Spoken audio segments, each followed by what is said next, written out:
Do you really need all those plugins for music production, or are they just slowing you down? Let's talk about it.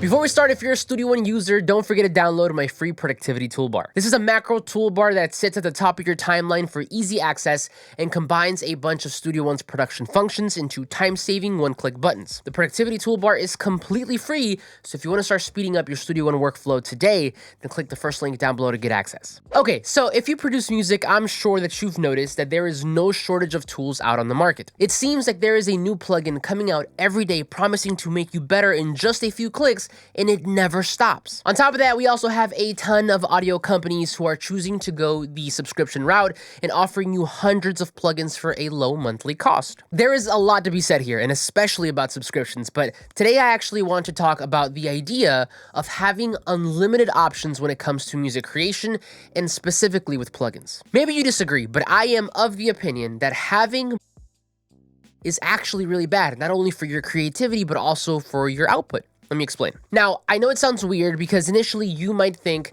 that the more options you have, the better, but at least in my experience, I found the opposite to be true. Over the years, I have found that the more options I've had, the more time I've wasted choosing between those options and the less music I actually created. This, my friends, is more professionally referred to as analysis paralysis, and I believe it is one of the top contributors to frustration, overwhelm, and ultimately, in our case, unfinished music. See, the thing that we have to remember is that these plugins are just a means to an end, meaning that they are just tools to help us get to the real goal, which is finishing more music. Now, don't get me wrong, a healthy repertoire of tools is in fact essential, but it starts to become a problem when you begin focusing more on the tools rather than the music itself. I can't tell you how much time I wasted early on in my journey deciding on something silly like what EQ or compressor to use when I didn't even fully understand them, instead of working on things that actually mattered, like honing my music theory or practicing my instrument. And see, this is not even the worst part, because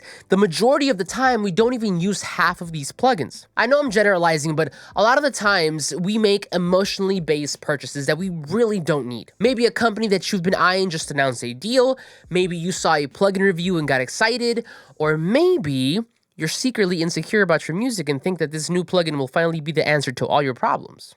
There are many reasons why we do what we do, but at the end of the day, all of these unnecessary plugin purchases and subscriptions are just adding to the clutter and overwhelm. So what do? My advice is to pick a set of tools that work and move on. If you're a beginner, chances are that your DAW already comes packed with all you need, so start there. I would even argue that if you are brand new, you don't really need to be buying any plugins until you fully understand what the basic ones do. It makes no sense for you to be giving a company your hard-earned money for, say, a analog vintage compressor when you don't even know how to use a stock one that comes with your DAW. Now, as you progress and you're ready to graduate into something more, just follow my simple upgrade rule and ask yourself this question: does this new tool do something new, better, or more efficiently than my current set of tools? And do I have a genuine need for it? If the answer to this entire question is a yes, then go for it. If not, then get back to work. Now, to give you a practical example here in my DAW of choice, which of course is Studio One,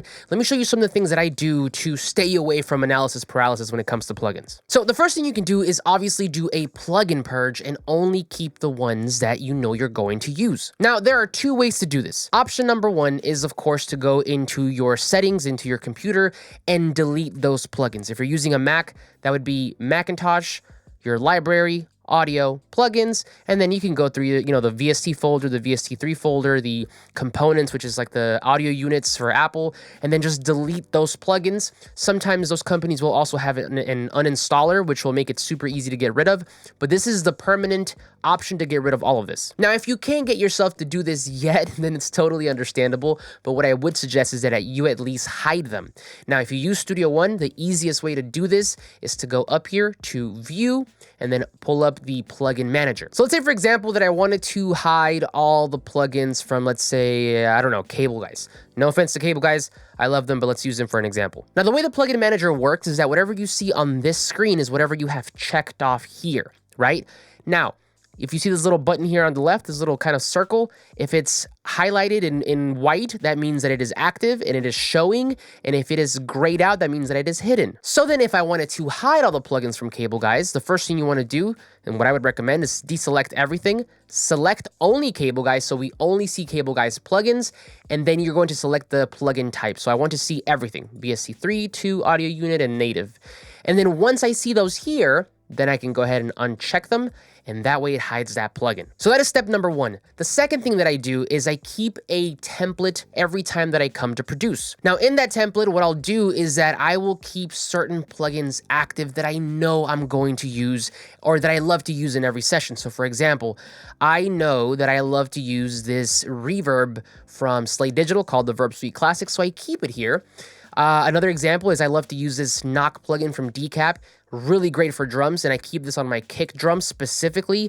So again, I keep it here to make it easy to access and easy to use. Now, if you want to take this to a whole nother level, then what I would recommend is that you use that free productivity toolbar that I talked about in the beginning of the video. Now, that toolbar is right up top here, and one of my favorite sections is this effects section that I kind of put together, where you kind of have categories for the main plugin types, so EQ, compression, delay, reverb, and saturation. Once you download this, and again, it is completely free, you'll get some instructional videos on how to configure this. But what I do is I like to keep any plugins that are not already in my mixing console. I like to keep them up here, but I like to limit my options. So for example, under my EQ category, I have the 3 that I love to use: a Pro Q3 from FabFilter, a Pultec from UAD, Sooth 2, compression, the Pro C2 again from FabFilter, LA2A, 1176, you get the idea.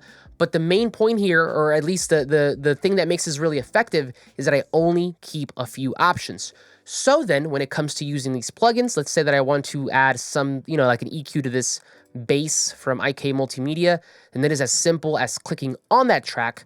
And let's say I want to add an EQ, drop that down, Pro Q3, boom, there it is, right? And again, I have limited options, which is what makes this effective. Let's say I wanted to do, let's say, a bit of a delay.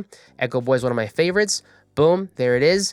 And that is how I keep it moving. Now, I do want to make a point here that I am not against purchasing plugins, but what I am against is making unnecessary purchases. It's okay to expand your toolbox, necessary even, as long as these are well thought out purchases that are actually going to serve you instead of holding you back. As mentioned, if you are new, start with what you have. And if you're not new, then I highly suggest that you do a plugin purge and only keep the ones that you actually use, and ultimately be more critical the next time you think about making a purchase. Now, once you do that, you might actually find yourself with more finished music, and in that case, you might want to consider distributing it with today's video sponsor, DistroKid. DistroKid is a digital music distributor that I've used for many years now, way before they sponsored the channel, to release not only my music, but my clients' music as well. They are super user-friendly, hassle-free, and with prices starting at $23 a year for unlimited releases, it is also one of the most affordable options out on the market. Aside from distribution though, you also get access to a ton of extra features to help you stand out, such as synced lyrics on Apple Music and Instagram. To sync your lyrics, you will need the Musicians Plus plan, but after that, just head over to this drop-down menu,